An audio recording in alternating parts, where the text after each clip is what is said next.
এটা কি একটা কফি হয়েছে? মুখে দেওয়া যায় না। এতদিনে সামান্য কফিটাও ঠিক করে বানাতে শেখোনি? একথা বলে আদিত্য কফির কাপটা ছুঁড়ে দেয় তার স্ত্রী আহেলার দিকে। কাপড়টা আহেলার গায়ে না লাগলেও গরম কফিটার এক ঝলক ওর বুকে এসে পড়ে। অজান্তে চোখের কোণ বেয়ে ফোঁটা ফোঁটা অশ্রু পড়তে থাকে। কি হয়েছে কি? কি ভাঙলো? এই মেয়েটা যেদিন থেকে এই বাড়িতে এসেছে শান্তি নেই। বাড়িটাকে যেন কুরুক্ষেত্রের ময়দান বানিয়ে রেখেছে লক্ষ্মী ছাড়া মেয়েটা। গজগজ করতে করতে আদিত্যের দাদি এলেন। আদিত্যকে রাগে বসতে থাকতে দেখে তার মাথায় হাত বুলিয়ে বললেন, ভাই কি হয়েছে? তুই রাগ করিস না ভাই আমার। আমি তো জানি এই মেয়েটা তোকে শান্তি দেয় না। তোর মা আর মেয়ে খুঁজে পেল না, এই মেয়েকে তোর গলায় ঝুলিয়ে দিল।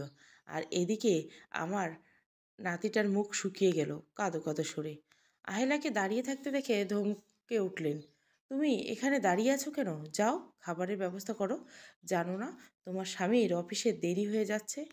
আহেলা ফুপিয়ে ফুপিয়ে কাঁদে, বলে, যাচ্ছি দাদি। আদিত্যর প্লেটে খাবার দিলে আদিত্য প্লেটটা ছুঁড়ে ফেলে দিয়ে চলে যায়। আদিত্য চলে গেলে দাদি আহেলির হাতটা চেপে ধরে। তুমি কেমন মেয়ে, স্বামীকে খেতে দিলে না? আচ্ছা বজ্জাত মেয়ে তো। তুমি জানো তোমার স্বামী এখন রেগে আছে, তা সত্ত্বেও তুমি খাবার দিলে কেন? মা বাবা কি কিছুই শেখায়নি? আপনি তো বললেন খাবার দিতে, আমি ছাড়া কে খাবার দিত? আপনি তো দিতেন না, তাই না? আর হ্যাঁ, সব সব সব সব ব্যাপারে আমার বাবা মাকে টানবেন না, বুঝেছেন? কথাটা আহিলি খুব রাগ দেখিয়ে কেঁদে কেঁদে বলে ছুটে চলে গেল বেসিনের কাছে। বুকে কপিটে পড়ায় খুব জ্বলছে, তাই বুকে পানি দিতে লাগলো। অফিসের চেম্বারে বসে আদিত্য ফাইল একটার পর একটার পাতা উল্টাচ্ছে। Good morning mister Aditya Chowdhury, তারপর কি ভাবলেন বলুন? আদিত্য ফাইল থেকে মুখটা তুলে এক দৃষ্টিতে তাকিয়ে থাকলেন উক্ত কথাটি বলা ব্যক্তিটির দিকে।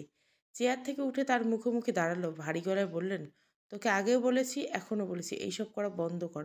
তুই ভালো করে জানিস আমি তোকে সাপোর্ট করব না। Oh my dear bro, come on relax. আমি যা করেছি সেটাই করব, আর তুমি আমাকে সাপোর্ট করবি? কি বলতে চাও? এই তানভীর আহমেদ যা চায় তাই পায়, এবং সে পেয়েও এসেছে। So wait and watch. Tanvir চলে গেল। আদিত্য রেগে নিয়ে হাত মুঠি করে টেবিলে সজোরে ঘুষি মারে। আদিত্যর হাতে কিছুটা না হলেও টেবিলের কাজটা চির ধরে যায়। না, এই তানভীরের কিছু একটা করতে হবে, আর না, হাতের বাইরে চলে গেলে তখন মুশকিল হবে। নিজের সাথে কথাগুলো বলে আদিত্য গাড়ি নিয়ে বেরিয়ে পড়লো। একটা পুরনো বাড়ির সামনে গাড়ি থামায়। ভাঙা সিঁড়ি বেয়ে উঠে আসে। আরে স্যার, আপনি আপনি কেন কষ্ট আসতে গেলেন? আমায় বলতেন, আমি আপনার কাছে। কথাটি শেষ করতে দেয় না আদিত্য। সামান্য একটু টুল টেনে বসে হাতে তুলে নেয় মদের গ্লাস। অনেক সময় নিজের কাজের প্রয়োজনে আসতে হয়, প্রয়োজনে এখন আমার, তাই আমাকে আসতেই হবে। মদের গ্লাসে এক চুমুক দিয়ে আদিত্য কথাগুলো বলে, কি যে বলেন স্যার, আপনি শহরের গণ্যমান্য লোক, আপনি চাইলে কি না করতে পারেন। আদিত্য সশব্দে হেসে ওঠে, আমি নিজেই যদি করতে পারতাম তাহলে তোমার কাছে কেন আসি? না স্যার, আপনি তো এমনি বলেছি। বলুন আমাকে কি করতে হবে?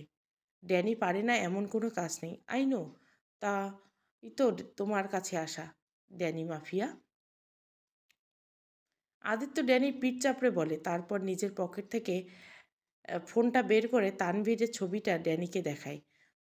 আদিত্য ড্যানিকে কিছু বলতে গেলে একজন বলে ওঠে, বস ওই লোকটা। ড্যানি হাত থামিয়ে দেয়। আদিত্য চোখে চোখ রাখে। স্যার, এ তো তানভীর আহমেদ, 1 মাস আগে আমার কাছে এসেছিল। আদিত্যর কানে কানে ড্যানি আহমেদ তানভীর আসার কথা বললে আদিত্য হাতের গ্লাসটা রাগে ছুঁড়ে ফেলে দিয়ে বেরিয়ে যায়। গাড়ি ফুল স্পিডে তুলে চালাতে থাকে। হঠাৎ চোখ যায় ওই বাড়িতে থাকার গাড়িটাকে দেখে। সন্দেহ হলো ওই গাড়িতে কে আছে। স্পিড কমিয়ে গাড়িটা থামাতেই গাড়ি থেকে কেউ নেমে আসে। দাদি, তুমি কোথায় যাচ্ছ? আমি আমার বাড়ি চলে যাচ্ছি দাদুভাই। তোমার বিয়ে হয়েছে, বউ নিয়ে তুমি সুখী থাকো। আমি তোমার সংসারে বোঝা, আমার চলে যাওয়াই উচিত। আদিত্য হাত ধরে ফেলে। দাদি, তুমি কি বলছো এসব? তোমাকে কি আমি কখনো এসব বলেছি? না ভাই, তুমি এসব বলতে পারো না। তুমি আমাকে অনেক ভালোবাসো জানি। তোমার তো বিয়ে হয়েছে, বউ আছে, তুমি চাইলে তো আমাকে রাখতে পারবে না। তোমার বউয়ের তো একটা ইচ্ছে অনিচ্ছা থাকে। কি আহিলি তোমাকে এইসব কথা বলেছে? ও এত সাহস পায় কি করে? আমাকে যেতে দাও ভাই, আমি আসি। চোখের পানি মুছে নিয়ে গাড়িতে উঠে বসে আদিত্য আর দেরি না করে গাড়িতে উঠে চলে যায়। 15 মিনিটে বাড়িতে পৌঁছায় চাবি নিয়ে দরজা খুলে নিজের রুমে। আহিলিকে ঘুমাতে দেখে আদিত্যর রাগ 3 গুণ বেড়ে যায়। ঘুমিয়ে থাকা আহিলিকে হাত ধরে টেনে বসায়। কোনো কিছু না বলে কষিয়ে 4-5টা থাপ্পড় মারে গালে। আহিলি হঠাৎ এভাবে মার খেয়ে আদিত্যর দিকে জিজ্ঞাসু দৃষ্টিতে তাকিয়ে থাকে। আদিত্য এক হাতে চুলের মুঠি চেপে ধরে আর এক হাতে গাল চেপে ধরে, কি বলছিস আমার দাদি এই সংসারে বোঝা? তোর এত সাহস কোথা থেকে আসে রে? আমার দাদিকে নিয়ে তোর অনেক সমস্যা, তাই না? হুম? আহিলিকে ছেড়ে দিয়ে আহিলি বেডে পড়ে যায়। আদিত্য কোমরের বেল্ট খুলে আহিলিকে দুঘাত মারলে আহিলি বেল্টটা হাত দিয়ে ধরে ফেলে। হাত জোর করে ফুপিয়ে কাঁদে। বিশ্বাস করুন, আমি দাদিকে কিছু বলিনি, শুধু বলেছিলাম সব কথায় আমার বাবা মাকে টানবেন না। আর একটা কথাও বলিনি, বিশ্বাস করুন। দাদি ব্যাগ গুছিয়ে চলে যাচ্ছিল, আমি দাদির পা ধরে বলেছিলাম আমার কোনো দোষ থাকলে আমাকে বলেন, এভাবে চলে যাবেন না। উনি আমার কথা শুনেননি, উনি আমাকে পা দিয়ে ঠেলে চলে যান, বিশ্বাস করুন। আদিত্য আরও বেশি রেগে যায়। আহিলির চুলের মুঠি ধরে বেড থেকে টেনে ফ্লোরে ফেলে দেয়। আদিত্য প্রথম থেকেই এবার খুব জোরে জোরে বেল্ট দিয়ে এলোপাথারি মারতে থাকে। আদিত্যর মাথায় তানবীরের কথা মনে এলে আরও মারের জোর বাড়িয়ে দেয়। আহিলি বুঝতে পারে আর কিছু লাভ হবে না, আদিত্য শুনবে না, কেউ বাঁচাতে পারবে না। প্রাণ পাখিটা বেরিয়ে আসবে মনে হয়। দম বন্ধ হয়ে আসছে, হয়তো মেরেই ফেলবে। এটাই যদি ভাগ্যের লিখন হয় তবে তাই হোক, মরে যাক। আর চিৎকার করে না, কাঁদে না, নিশ্চুপ হয়ে যায়। চোখ ঝাঁপিয়ে পানি পড়তে থাকে। মা বাবার মুখটা বারবার ভেসে ওঠে চোখের সামনে। কিছুক্ষণ পর আহিলি নড়াচড়া একেবারে বন্ধ হয়। আদিত্য বেলটা ছুঁড়ে ফেলে দিয়ে শার্টের হাতা ফোল্ড করতে করতে চলে আসে নিজের স্টাডি রুমে। কোনো কিছুই ভালো লাগছে না। স্টাডি রুমে অগোছালো করে আবার গাড়ি নিয়ে বেরিয়ে যায়। এদিকে দাদি চলে যাওয়ায় আসে চৌধুরী ভিলায়। দাদিকে আসতে দেখে আদিত্যর খালাম্মা সোফায় বসা। মা, তুমি এত তাড়াতাড়ি চলে আসলে যে? কাজ হয়ে গেল তো তাই? কাজ? কি কাজ? কি বলো? কিছুই তো বুঝি না। বুঝবি বুঝবি, সব বুঝবি। লোকে বলে সৃষ্টিকর্তা নাকি জীবনসাথী উপর থেকে ঠিক করে পাঠায়, কিন্তু সেটা তো নিচে এসে ভেঙে যেতেও পারে, তাই না মা? হা হা। মা, তুমি ওদের সম্পর্ক ভেঙে দিতে চাইছো? আমি কোথায় ওদের সম্পর্ক ভাঙছে, ওরা নিজেরাই ভাঙছে। আদিত্য দাদি আর খালাম্মা দুজনে এবার হেসে ওঠে। শোনো, আদিত্যকে ফোন দে আর বল তোর দাদির পায়ে মোচড় লেগেছে, তাড়াতাড়ি যেন চলে আসে। কিন্তু মা, তোমার পায়ে তো কোথাও মোচড় লেগেছে? তুমি তো ভালোভাবেই হেঁটে এলে। তাহলে? উফ, তুমি না বড্ড বোকা, যা বলছে তাই কর। উফ, আচ্ছা ঠিক আছে। 2-3 বার রিং হতে আদিত্য ফোনটা রিসিভ করলো। খবর শুনে খুব দ্রুত চলে এলো চৌধুরী ভিলায়।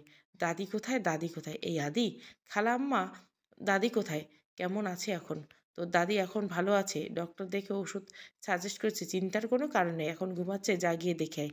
আদিত্য উকি দিয়ে দাদি ঘুমাচ্ছে চলে আসতে গেলে দাদি ডেকে নেয়, হাত ধরে কিছুক্ষণ বসে থাকে। রাত হয়ে আসছে, চলে আসতে গেলে খালাম্মা বলে ডিনার করে যেতে। খাওয়ার টেবিলে আদিত্যর বড় ভাই বলে, দাদি তোদের কাছে বোঝা এমন কথাও শুনতে হলো? দাদি কত আশা নিয়ে গেছিল।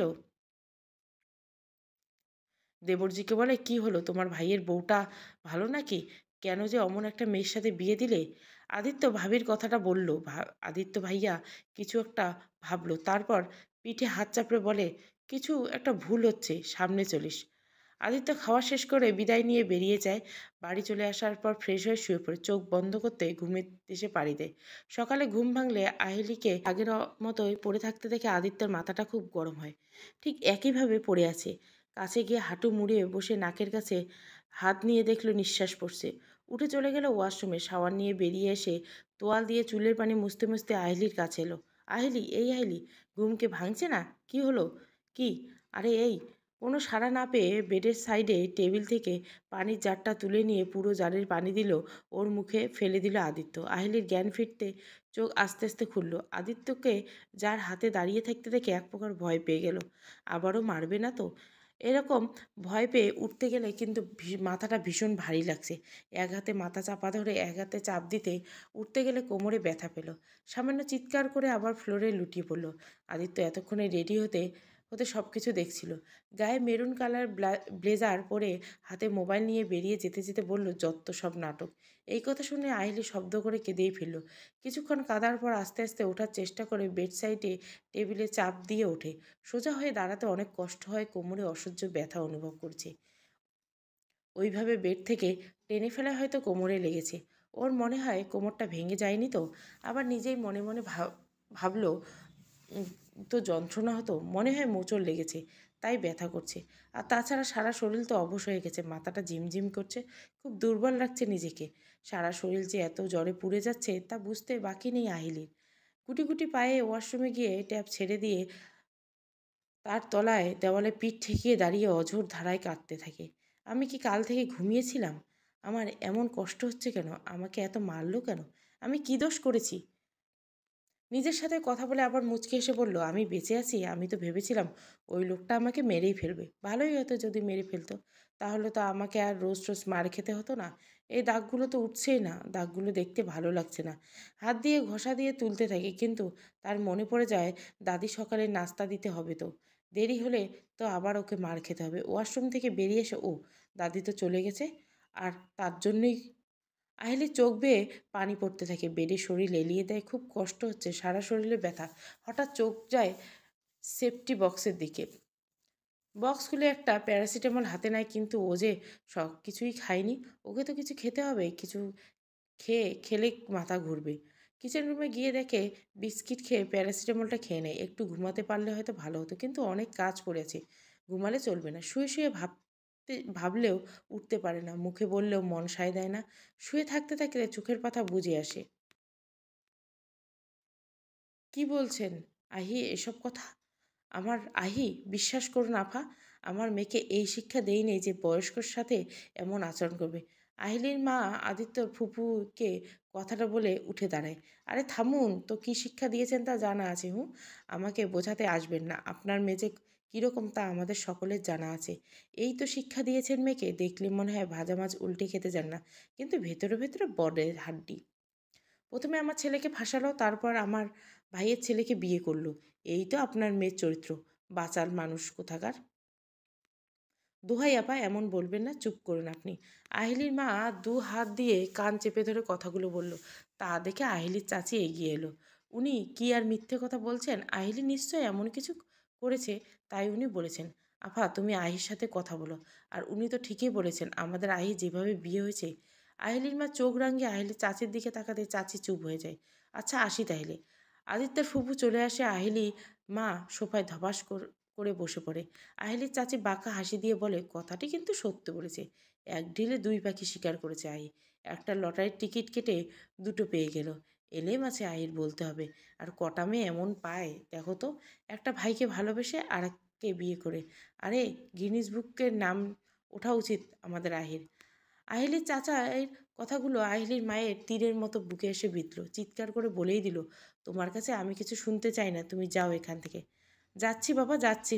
যে যার মেয়ে সে তার বুঝবে। আর কি বাবা, এমনিতে তোমার এই মেয়ের জন্য কম অপমানিত হতে হয়নি।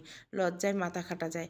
এখনও অপমানিত হতে হয়। আত্মীয় স্বজন, মহল্লায়, সব জায়গায় কথা শুনতে হয়, কি মেয়ে জন্ম দিয়েছ। আমার মেয়ে হলে গলা টিপে শেষ করে ফেলতাম। আর তুমি যে ওই মেয়ের জন্য কথা বলছো, তোমার স্বামী তো ওই মেয়েকে মৃত মনে করে। তারপরও যেখানে বাবাই মেয়ের সাথে সম্পর্ক, সেখানে তুমি যা ভালো বোঝো তাই করো। আহিলির চাচি চলে গেল। আহিলির মায়ের চোখ দিয়ে পানি করতে লাগলো। হাতের সামনে থাকা ফোন রিসিভার তুলে কল দেয়। 2-4 বার রিং হয়। হ্যালো, কে? মা? আমার মা। কত মাস পর তোমার গলা শুনলাম। তুমি কল দিয়েছো? কেমন আছো মা? খবরদার মা বলে রাখবি না আমায়। আমি কারো মা নই। তুমি রাগ করে আছো মা? মা, কেমন আছো তুমি? মা, আমার বাবা কেমন আছে? তোর জন্য এত জ্বলতে হয় কেন বলতে পারিস? মরণ হয় না তোর? মরতে পারিস না? এত লোক মরে, তুই কেন মরিস না? মর না, মর। বাঁচতে দে আমায়। মা। মা গো, তুমি এভাবে বলছো কেন? তোমাকে কতদিন দেখি না, তোমাকে খুব দেখতে ইচ্ছা করে। আহিলির মা ঝট করে লাইনটা কেটে দেয়, আর আহিলি হতভম্ব হয়ে যায়। মা, কলটা কেটে দিলেন কেন? আমার তো তোমার সাথে অনেক কথা ছিল। মা, তুমি আমাকে মরে যেতে বললো, আর তুমি আমার মৃত্যু কামনা করলে। নিজের সাথে কথাগুলো বলে আহিলি ফুপিয়ে ফুপিয়ে কেঁদে ওঠে। মায়ের বলা কথাগুলো শুনে তার বুকের ভেতরটা মোচড় দিয়ে উঠেছে। তাতে শরীরে কিছু ব্যথা, কিছু না। ফোনটা হাতে নিয়ে কিছুক্ষণ বারান্দার রেলিংয়ে দাঁড়িয়ে। সন্ধ্যা হয়ে গেছে। ও যে সেই সকালে ঘুমিয়েছে। ফোনের আওয়াজে ঘুম ভাঙল। ভাগ্যিস মা ফোন করেছিল, তা না হলে তো এখনও ঘুমতো। চোখের পানি মুছে নেয়। কপালে মুখে বিন্দু বিন্দু ঘাম দিয়েছে। হয়তো ওষুধটা কাজ করেছে। হ্যাঁ, মাথাটা অনেক হালকা লাগছে। ওয়াশরুমে গিয়ে শাওয়ার নিয়ে বেরিয়ে আসে। তোয়াল দিয়ে চুল মুছতে মুছতে চোখের দিকে, দেওয়াল ঘড়ির দিকে তাকায়। 7টা 30 বাজে। ওনার তো আসার সময় হয়ে গেল। এবার কি হবে? সময়ে যদি ওনাকে খাবার দিতে না পারি। এই বলে তোয়ালেটা ফ্লোরে ফেলে দিয়ে কিচেন রুমে চলে যায়। তাড়াতাড়ি করে সবজি কেটে রান্না করতে হবে। কিছুক্ষণ পরে গাড়ির আওয়াজে পেয়ে বুঝতে বাকি রইল না। হাত পা আরও বেশি ঠান্ডা হয়ে গেল। কিছু সময় পর গুটি গুটি পায়ে কাঁপা কাঁপা হাতে চায়ের কাপ নিয়ে রুমে ঢুকলো আহিলি। আদিত্য তোয়াল নিয়ে মুখ মুছছিল। বেডের সাইডে টেবিলে চায়ের কাপটা নামিয়ে রাখলো। আপনার চা বলেই আসতে গেলে আদিত্য হাত ধরে আহিলিকে আটকে দেয়। নিজের সাথে মিশিয়ে এক আঙ্গুল দিয়ে গাল স্পর্শ করে ঠোঁটের কাটা জায়গায় চেপে ধরে। আহিলি ব্যথায় চিৎকার করে ওঠে। চিৎকার করো না, তা না হলে আরও বেশি ব্যথা পাবে। মুচকি এসে আহিলির ঠোঁটে বৃদ্ধাঙ্গুল বুলাতে থাকে। মাই ডিয়ার সুইট হার্ট, এত বড় ভুল কি করে হয় তোমার? 6 মাসের বেশি হয়ে গেল, এখনো বুঝতে পারলে না আমার কোন সময় কোন জিনিসটার প্রয়োজন? আহিলি চোখ বড় বড় করে তাকালো। সত্যি তো, সে তো ভুল করে ফেলেছে। এখন তো চা খাওয়ার সময় নয়। এত বড় ভুল কি করে করলো? নিজেকে কোনো রকমে ছাড়িয়ে নিল আদিত্যের কাছ থেকে। কাঁপা কাঁপা বলে বলল, মাফ করো, আমি এক্ষুনি আপনার জন্য ব্ল্যাক কফি নিয়ে আসছি বলে রুদ্ধশ্বাসে রুম থেকে বের হয়ে কিচেনে ছুটে চলল কিচেন রুমে। ইস, আমার মাথাটা সত্যি খারাপ হয়ে গেছে, আমি চা কেন করলাম? নিজের মনের কথাগুলো বলে চটজলদি ব্ল্যাক কফি বানিয়ে নিল। আদিত্য এখন কিচেন রুমে নিজেই চলে এসেছে। হঠাৎ কিচেনে আদিত্যকে দেখে আহিলি ভয় পেয়ে যায়। আপনি আসতে গেলেন কেন? আহিলি বলতে না বলতেই আদিত্যর কফির কাপটা হাতে নিয়ে নেয়। কফি কাপে এক চুমুক দিয়ে আহিলির কোমরটা ধরে টেনে নেয়। আহ, কোমরে ব্যথা। আদিত্য চেয়ারে বসে আহিলিকে কোলে বসিয়ে নেয়। আহিলি নিজেকে ছাড়িয়ে নিয়ে ওঠার চেষ্টা করতে থাকে, কিন্তু আদিত্য পুনরায় কোমরে চাপ দিলে আহিলি আর ওঠার চেষ্টা করে না। আদিত্যর কফির কাপে একের পর এক চুমুক দেয় আর কথা ভাবছিল। এতক্ষণে আহিলি মুখ নিচু করে বসেছিল। মুখ তুলে আদিত্যর দিকে না তাকিয়ে বলল, বিশ্বাস করুন, আমি কারুর কথা ভাবছিলাম না। আমি বুঝতে পারিনি এত সামান্য ভুল কি করে হয় তোমার? কিছু তো মাথার মধ্যে চলছে, তোমার চোখ মুখে তা স্পষ্ট। আদিত্য আহিলির মাথায় টোকা দিয়ে কথাগুলো বলে। আহিলি নিচু স্বরে বলে, আমি সত্যি বলছি, আমার মাথায় কিছুই চলছে না। আমি তো ব্যাস চুপ হয়ে যায়। আমি সব জানি, দাদি থাকলে অসুবিধা হতো, তাই তো সুযোগ বুঝে দাদিকে সরিয়ে দিলে। Intelligent girl. এবার আহিলিকে জোর করে আদিত্যকে ছাড়িয়ে উঠে দাঁড়ায়, চিৎকার করে বলে ওঠে, কি বলছেন এসব? সুযোগ বুঝে দাদিকে সরিয়ে দিছি, আর আমার মাথায় কি চলছে? কী সব বলছেন আপনি? আমার শরীর খারাপ, তাই ভুল করে ফেলেছি। আমি তো বলেছি, আমি দাদিকে চলে যেতে বলিনি। গলার আওয়াজ নিচেই। এই বাড়িতে একমাত্র আমি গলায় উঁচু করে কথা বলবো। যা ইচ্ছা করো করবো, আমি সময়ে বোঝাবো। আহিলিকে ধাক্কা দিয়ে আদিত্য কিচেন থেকে বেরিয়ে যায়। আহিলি ফুপিয়ে কেঁদে ওঠে।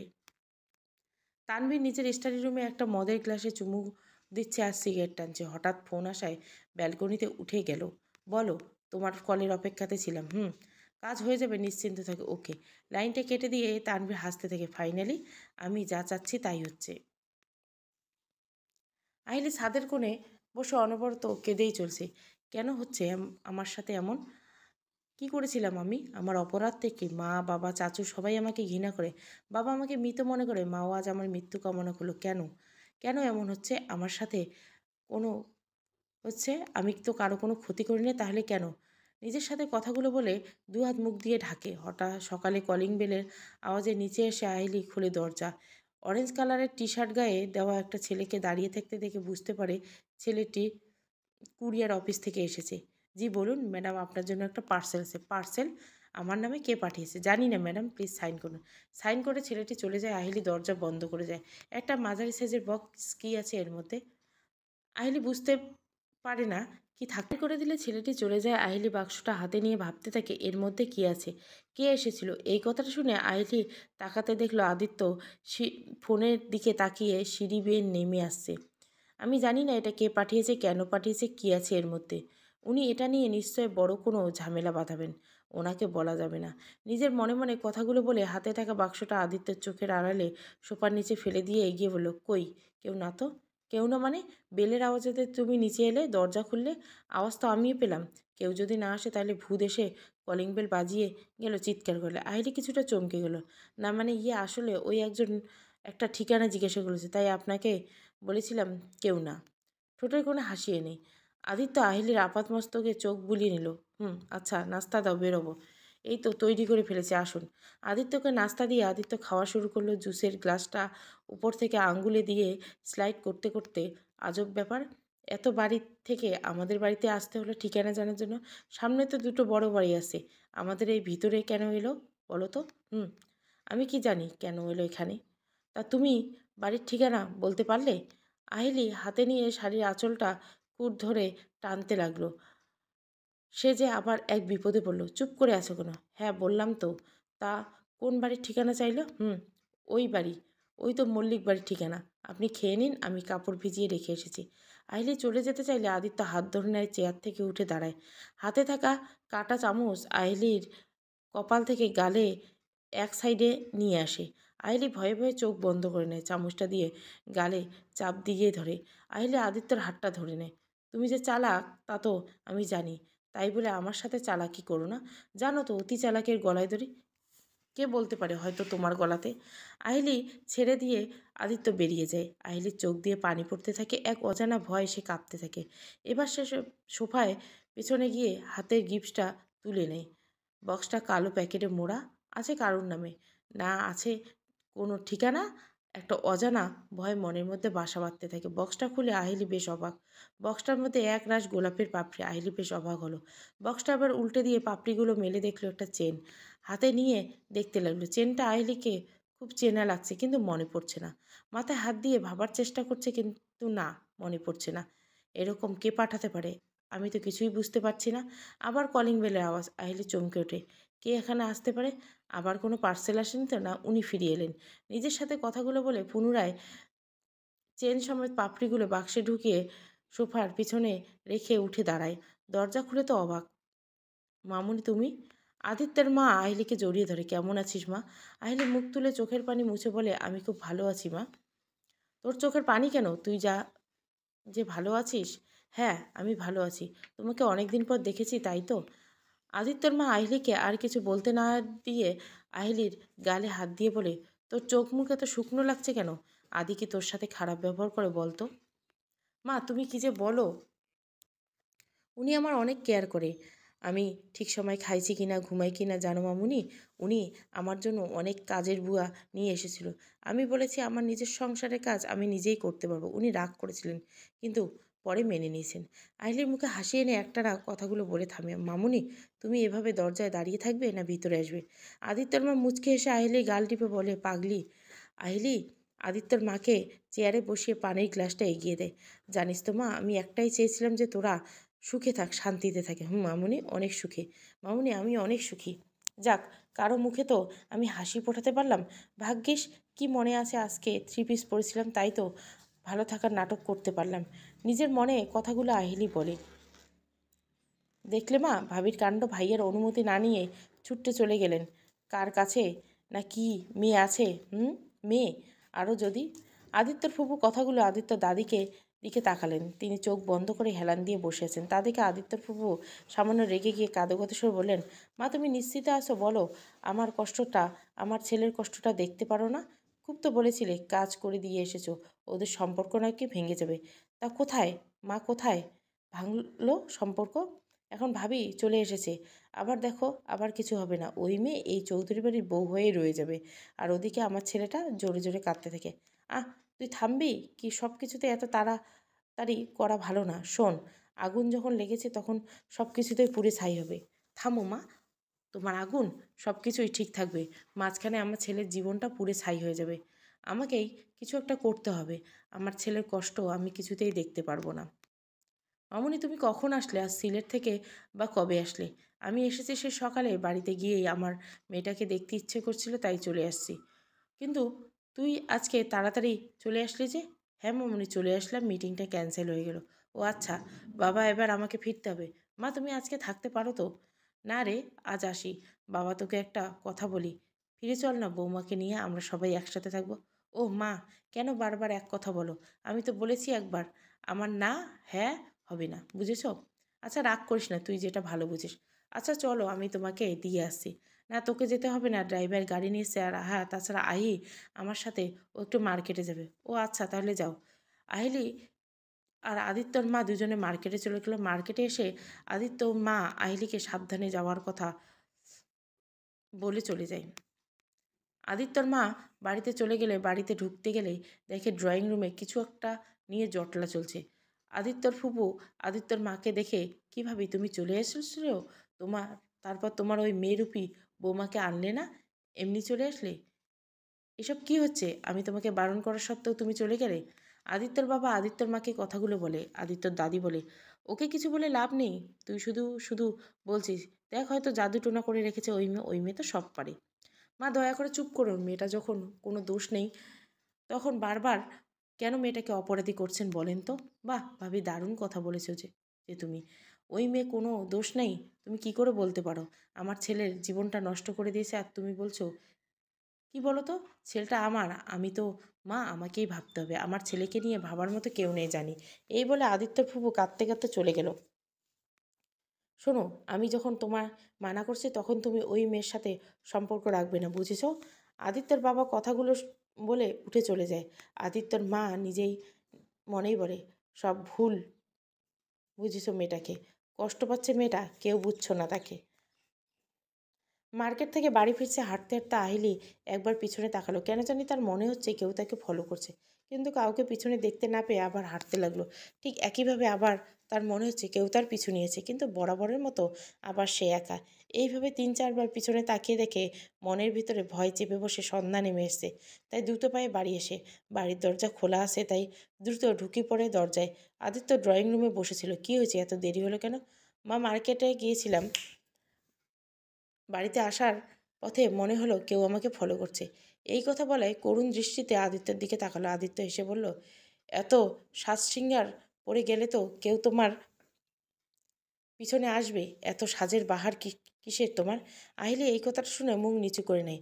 আর দাঁড়িয়ে না থেকে চলে যাও, চা নিয়ে আসো। মামুনি, ও আয়, আয় বস আমার কাছে। তুমি ভাইয়ের কাছে গিয়েছিলাম শুনেছিলাম। রে গিয়েছিলাম, ওদেরকে নিয়ে আসতে পারলাম না রে। না রে, তোর ভাই আসবে না। জানিস তো মেয়েটাকে সবাই ভুল বুঝছে। হ্যাঁ গো মা, আমি তো ভাইকে বললাম কিছু একটা ভুল হচ্ছে, সামলে চল। রাত হয়েছে, ঘুমিয়ে পড়ো। আদিত্যর বড় ভাই তার মায়ের সাথে কথা বলে নিজের রুমে চলে যায়। রুমে এসে আদিত্যর ভাবি বলে, শোনো, তুমি এইসব ব্যাপারে নিজেকে জড়াবে না। বাবা দাদি এরা যা ভালো বুঝবেন তাই করবেন। আদিত্য ভাইয়ের কিছু না বলে শুয়ে পড়ে। আহেলিকে মনে হচ্ছে কেউ তাকে জড়িয়ে ধরেছে। তার চোখে মুখে কারো গরম নিঃশ্বাস পড়ছে। জোর করে চোখ খুলে হালকা চেঁচিয়ে ওঠে, না, কেউ কোথাও নেই। আদিত্য বেটে নিশ্চিন্তে ঘুমাচ্ছে, কিন্তু হঠাৎ মনে করে গলাতে হাত দিয়ে দেখে সেই বক্সে থাকা চেনটা তার গলায়। ডিম লাইটের আবছা আলোয় আয়নার সামনে গিয়ে দাঁড়ায়। ও বুঝতে পারছে না ওর গলায় এই চেনটা কি করে আসতে পারে। এই চেনটা তো ওই বাক্সে ছিল, ওই বাক্সের মধ্যে তো রেখে দিয়েছিল। না, এটা কি করে সম্ভব? আমার গলায় চেনটা কে পরাবে? আচ্ছা, এমন নয় তো উনি পরিয়েছেন? না, উনি কেন পরাবেন? উনি তো ঘুমাচ্ছেন। আর তাছাড়া রুমে উনি ছাড়া কে আছে? আর এই বাড়িতে তো আমরা দুজন ছাড়া কেউ নেই। না, আমাকে ওনাকে সমস্তটা বলতে হবে। নিজের মনে কথাগুলো বলতে আহলি বেডের কাছে গিয়ে আদিত্যকে ডাকতে থাকে, এই যে শুনুন, শুনুন না, আপনার সাথে কথা ছিল। আদিত্য চোখ খুলে তাকিয়ে বেশ রাগী স্বরে বলে, কী হয়েছে? ঘুমাতেও দিবে না নাকি? নতুন করে আবার কী নাটক শুরু করলে? যাও তো। আহিলি কিছু না বলে ওখান থেকে সরে আসে। আদিত্য পাশ ফিরে শোয়। আহিলি জারটা থেকে পানি ঢালতে গিয়ে দেখে জারটা খালি। জার হাতে নিয়ে সিঁড়ি বেয়ে এসে কিচেন রুমে পানি নিয়ে উপরে উঠতে গেলে ড্রয়িং রুমে কেউ একজন বসে আছে। আইলি ভয় পেয়ে যায়। আফসা হলে বোঝা যাচ্ছে লোকটা মুখ দিয়ে ধোঁয়া বেরোচ্ছে, তার হাতে জ্বলন্ত সিগারেট। আইলি কপালে ঘাম বেয়ে পড়ে, গলা শুকিয়ে পড়ে পানির জারটা টেবিলের উপর রেখে ধীর পায়ে সোফায় বসে এগিয়ে থাকা লোকটার দিকে এগোয়। কে কে ওখানে? কী হলো? লোকটা এবার হেসে ওঠে। হাসি শুনে আহিলি চমকে ওঠে। এই হাসিটা খুব চেনা, তাহলে কে? আহিলি ঝট করে ল্যাম্পটা জ্বালিয়ে দেয়। মানুষটি মুখোমুখি দাঁড়িয়ে চমকে ওঠে। তানভীর তুমি? হুম। কেন কেন এসেছো? হা হা, আমি তো ভেবেছিলাম তুমি আমাকে দেখে জড়িয়ে ধরবে, হয়তো বলবে কেমন আছো জান। ও প্লিজ, তোমার কাছে হাত জোর করে বলছি তুমি চলে যাও এখান থেকে। ছেড়ে চলেই তো গিয়েছিলে, কেন এসেছো ফিরে? আমি জানি জান, আমি তোমাকে ছেড়ে চলে গিয়েছিলাম, অনেক কষ্ট পেয়েছো তুমি, আর তোমাকে কষ্ট পেতে দিব না। আমি তোমাকে নিতে এসেছি, চলো আমরা আবার এক হয়ে যাই। তানভীর আহিলিকে কথাগুলো বলে জড়িয়ে ধরলে। আহিলি ঝাড়া দিয়ে নিজেকে ছাড়িয়ে নেয়। Don't touch me. যেদিন আমাকে তুমি বিয়ের আসর ফেরে চলে গিয়েছিলে তখন মনে হয়নি আমি কষ্ট পাবো? আর হ্যাঁ, আমার বিয়ে হয়ে গেছে, আমি একজন স্ত্রী, সম্পর্কে তোমার ভাই হয়। তানভীর আগে আহিলির চুলের মুঠি চেপে ধরে। স্ত্রী? আদি কি তোমাকে স্ত্রীর অধিকার দিয়েছে? দেয়নি। আর আমি এটাও জানি তোমাকে এতদিন ছুঁয়েও দেখেনি। আহিলি তানভীরের কাছ থেকে নিজেকে ছড়িয়ে নিয়ে তানভীরের দু হাত দিয়ে ঠেলে সরিয়ে দিল। ছি, কতটা নিচু তুমি! হ্যাঁ, আমাকে স্ত্রীর অধিকার দেয়নি ঠিকই, কিন্তু উনি তোমার থেকে 1000 গুণ ভালো। আরে তুমি তো ওনার নখের যোগ্য নও। তানভীর এবার বেশ রেগে যায়। তোমাকে তো আমি কারো আমার করেই ছাড়বো। কে কার যোগ্য কিনা তা আমি সময়ে দেখব। এই জন্যই তুমি আমাকে পাবে না। নিজেকে শেষ করে ফেলবো, কিন্তু তোমার কাছে ফিরবো না। তোমার তো হতেই চেয়েছিলাম, কিন্তু সেদিন তুমি আমাকে বিয়ে করোনি। আমার পুরো পরিবারের মুখে চুনকালি মাখিয়েছিলে, অপমানিত হয়েছিলে। তোমার জন্য এখনও আমার বাবা মা কেউ আমার সাথে কথা তো দূর, আমার মুখ পর্যন্ত দেখে না। আহলি চিৎকার করে কেঁদে ফ্লোরে পড়ে পড়ে। তানভীর আহলিকে হাঁটু মুড়ে বসে গাল দুটো চেপে ধরে, আমি যা চাই তাই পাই। তোকে তো আমার করেই ছাড়বো, তুই দেখ, শুধু দেখ। আইলি এক ঝটকায় নিজেকে ছাড়িয়ে উঠে দাঁড়ায়। আমাকে কি তোমরা হাতের পুতুল মনে করো? যখন তোমার ইচ্ছে তুমি নিয়ে খেলবে, আবার ছুঁড়ে ফেলে দিবে। ঠিক তাই, তুমি তো আমার হাতের পুতুল চান। আমি যেমন চাই তুমি তেমন করবে। মরে গেলেও না। তুমি চলে যাও এখান থেকে। আমি তোমার মুখ দেখব না। চলে যাচ্ছি। আর আমার এই মুখ তোমাকে সারা জীবন দেখতে হবে, তার ব্যবস্থা করব খুব তাড়াতাড়ি। তানভীর চলে গেলে আইলি ফ্লোরে বসে চিৎকার দিয়ে কাঁদে। গলার চেনটা এক টানে দিয়ে ছিঁড়ে ফেলে। আবার নতুন করে কি শুরু করতে চলছে ও? ওকে আমাকে শান্তিতে বাঁচতে দিবে না? কি চাইছে ও? নিজের সাথে কথাগুলো বলে সিঁড়ি বেয়ে উঠে এলো রুমে। ব্যালকনির রেলিং ধরে দাঁড়িয়ে দূর আকাশের দিকে তাকিয়ে রইল। আদিত্য কখন ওর পেছনে এসে দাঁড়িয়েছে ও বুঝতেই পারে না। সামান্য একটু কাশি দিয়ে বলল, কোথায় যাওয়া হয়েছিল? আহিলি চমকে উঠে পিছনে তাকায়। কোথাও না, পানি আনতে নিচে গিয়েছিলাম। পানি তো নিয়ে এসেছো, তাহলে দাঁড়িয়ে আছো কেন? যাও গিয়ে ঘুমিয়ে পড়ো। ফ্লোরে না, বিছানায় গিয়ে শো। আহলি আর কিছু না বলে শুয়ে পড়ে। মনে মনে ভাবতে থাকে যে এই মানুষটা বিয়ের এতদিন বেডে শুতে দেয়নি, তাহলে আজ কেন? তাহলে কি উনি সব শুনে ফেলেছেন? উনি কি জানতে পারলেন তানভীর এসেছিল? আদিত্য কিছুক্ষণ পর এসে আহিলির পাশে শোয়। সকালে ঘুম ভাঙলে আহিলি দেখে আদিত্য তাকে জড়িয়ে শুয়ে আছে। আহিলি লজ্জা পেয়ে যায়, নিজেকে ছাড়িয়ে নিয়ে উঠে ওয়াশরুমে চলে যায়। কেন জানি আজকে আহিলির মনটা বেশ ফুরফুরে। আজ আদিত্য আহিলিকে একসাথে বসে নাস্তা করে। অফিস যাওয়ার সময় আদিত্য আহিলিকে সাবধান থাকার কথা বলে কপালে চুমু দিয়ে যায়। আহিলি কিছুক্ষণ দাঁড়িয়ে রয়ে যায়। একভাবে হয়তো আদিত্য তাকে এবার স্ত্রীর মর্যাদা দেবে, কিছু আগের মতো সব ঠিক হয়ে যাবে। আদিত্য আর তানভীর দুজনে মুখোমুখি বসে আছে। তানভীর সিগারেট একের পর এক টান দিয়ে যাচ্ছে, আর আদিত্য রাগী দৃষ্টিতে একভাবে তাকিয়েছে তার দিকে। তানভীর নিজেকে সামলে নেয়। যেটা করছিস ভুল করছিস। আমি জানি তুই কাল রাতে আমার বাড়ি গিয়েছিলি। তোর আর আহিলির সব কথা আমি শুনেছি। তুই যদি সত্যি ওকে ভালোবাসলি, তাহলে ওকে ওই দিন বিয়ে না করে চলে গেছিলি কেন বল? আর এখন যখন আমি ওকে বিয়ে করেছি, তুই আবার ওকে কেন চাইছিস? আমি খুব ভালো মতোই জানি ও তোকে ভালোবাসে না, আর তুই ওর পিছু ছেড়ে দে। তানভীর সিগারেট শেষ টুকরোটা নিজের পায়ে নিচে জুতো দিয়ে ঘষে উঠে দাঁড়ায়। ভাই, তুই কি ভেবেছিলি আমি ওকে সত্যি ভালোবেসেছিলাম? হাহারে, আমি ওকে ভালোবেসে নি, ফাঁদ পেতেছিলাম। ফাঁদ? কিসের ফাঁদ? এই তুই পরিষ্কার করে বলতো, কি মতলব ছিল তোর? শোন ভাই, আহির বাবার খান সাহেব ওনার একটা ফার্ম হাউস ছিল, যেটার দাম 2 কোটি টাকা। আমি ওটা হাতানোর জন্য আহিলিকে বিয়ে করতে চেয়েছিলাম। বিয়ের দিন যখন আহির বাবা বলেছিল ওই ফার্ম হাউসটা আমার নামে করে দিতে, উনি বললেন সম্ভব না, কারণ ওটা অলরেডি এনজিওকে দান করেছেন, শ্রমজীবী মানুষরা যাতে খেতে পারেন। তাই আমি আর আহিকে বিয়েটা করলাম না। আর আমার কাজটা যখন হলো না, আদিত্য এবার সজোরে থাপ্পড় মারল তানভীরের গেলে।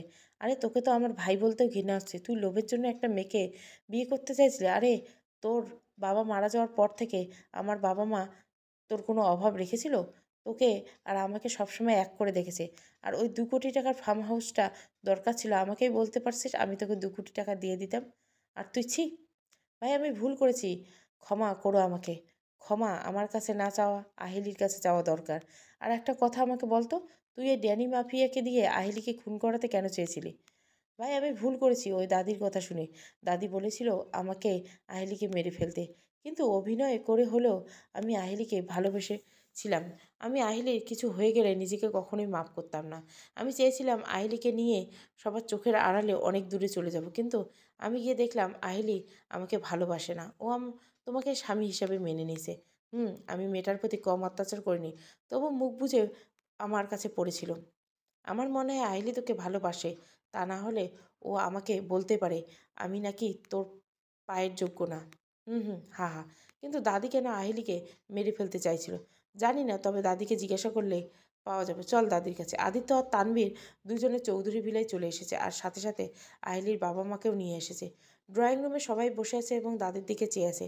দাদির চোখে পানি এনে বলেন, হ্যাঁ হ্যাঁ, আমি বলেছিলাম, আমি চেয়েছিলাম ওই মেয়েটাকে শেষ করতে। আহিলির মা মুখে আঁচল চাপা দিয়ে ফুপিয়ে কাঁদে। আদিত্য চিৎকার করে বলে, কেন দাদি, তুমি এমন একটা নোংরা খেলায় কেন মাতলে বলতে পারো? আহিলি তোমার কি ক্ষতি করেছে? ও আমার কোনো ক্ষতি করেনি, ওর মা করেছে। দাদির এই কথা শুনে সবাই চমকে ওঠে এবং আহিলির মা দিকে তাকিয়ে থাকে। আহিলির মা বসা থেকে উঠে দাঁড়িয়ে, আমার জন্য? কি বলেছেন আপনি? দাদি এবার আহিলির মার মুখোমুখি দাঁড়ায়। মনে পড়ে আজ থেকে 15 বছর আগের কথা। আমার এক ছেলে ছিল, তোমার সাথে আমার ওই ছেলের সম্পর্ক ছিল, আর ওই মেয়েই আমার ছেলের ফসল, আমার নাতনি। এই কথায় সবার সারা শরীরে শিহরণ বয়ে যায়। এটা কি বলছেন দাদি? আদিত্যর বাবা? মা, আমার বড় ভাইয়ের এই? হ্যাঁ, তোমার বড় ভাইয়ের সন্তান। আদিত্যর মা আমার ধীর গলায় বলেন, মা, আহিলি যদি আপনার নাতনি হয় তাহলে ওর প্রতি এত অবিচার কেন করছেন? কেনই বা মারতে চাইছেন?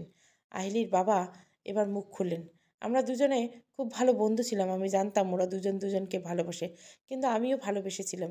কিন্তু প্রিয় বন্ধুটির মুখের দিকে তাকিয়ে বলতে পারিনি আমি তোর মানুষটাকে ভালোবাসি। আজ আমি এত বড় ব্যবসা সব করতে পেরেছি ওর জন্য। ট্রাকের নিচে চাপা পড়ে মারা যায়, ও আমাকে জানায় ওর বাচ্চা ও বউ আমার দায়িত্বে রাখি। আমি বিয়ে করিনি, আমি কথা দিলাম বিয়ে করলাম। আদিত্যর ফুপু সব শুনে বলল, এগুলো কি হচ্ছে মা? আমি তো কিছুই বুঝি না। আহিলি আমার বড় ভাইয়ের সন্তান? দাদি চোখের পানি মুছে বলল, হ্যাঁ, চেয়েছিলাম, ভিক্ষা চেয়েছিলাম আমার বংশের প্রথম সন্তানকে আমায় দিয়ে দিতে, কিন্তু তা দেওয়া হয়নি। অপমান করে তাড়িয়ে দেওয়া হয়েছিল।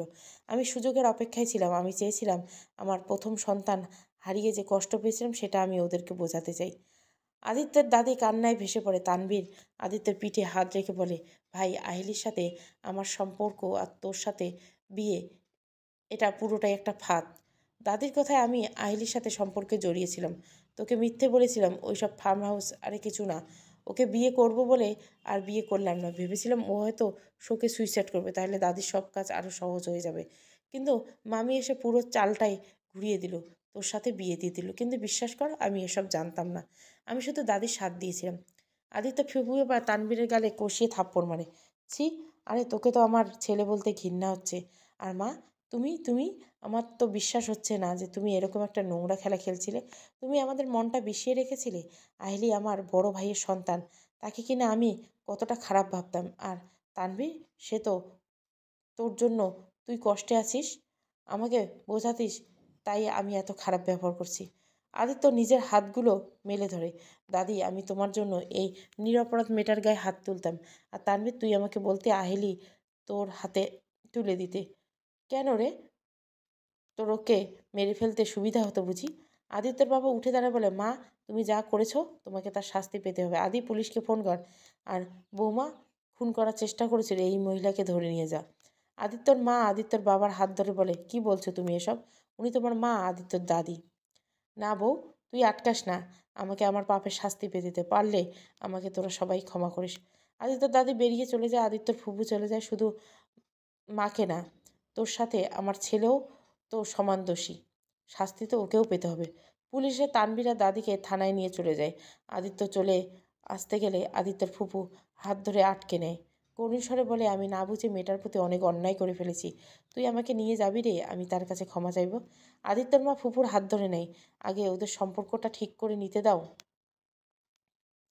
আজকে বাড়ি পৌঁছাতে যেতে অনেক সময় লাগছে। রাস্তা যেন ফুরালো না। আজকে আর বেল বাজালো না। এক্সট্রা চাবি দিয়ে দরজা খুলে ঢুকে এলো। আহিলি, আহিলি, এইভাবে হঠাৎ আওয়াজ। আহিলি ভয় পেয়ে গেল। হঠাৎ আদিত্য এসে ওকে জড়িয়ে ধরে কেঁদে দিল। আহিলি বুঝতে পারছে না এসব কি হচ্ছে। আদিত্য কাঁদছে কেন?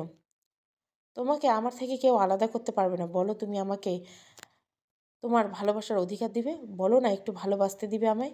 এরকম কথা শুনে আহিলি ঠিক বুঝতে পারবে না তাহলে কি ওর সুখের দিন এসে গেছে। আদিত্য আহিলির সারা গালে কপালে চুমু জড়িয়ে দেয়। আহিলি আদিত্য জড়িয়ে ধরে মনে মনে বলে, আমি আপনাকে ভালোবাসি। সমাপ্ত। তারপরে ভালো লাগলে অবশ্যই লাইক, শেয়ার এবং সাবস্ক্রাইব করবেন। Thank you for watching.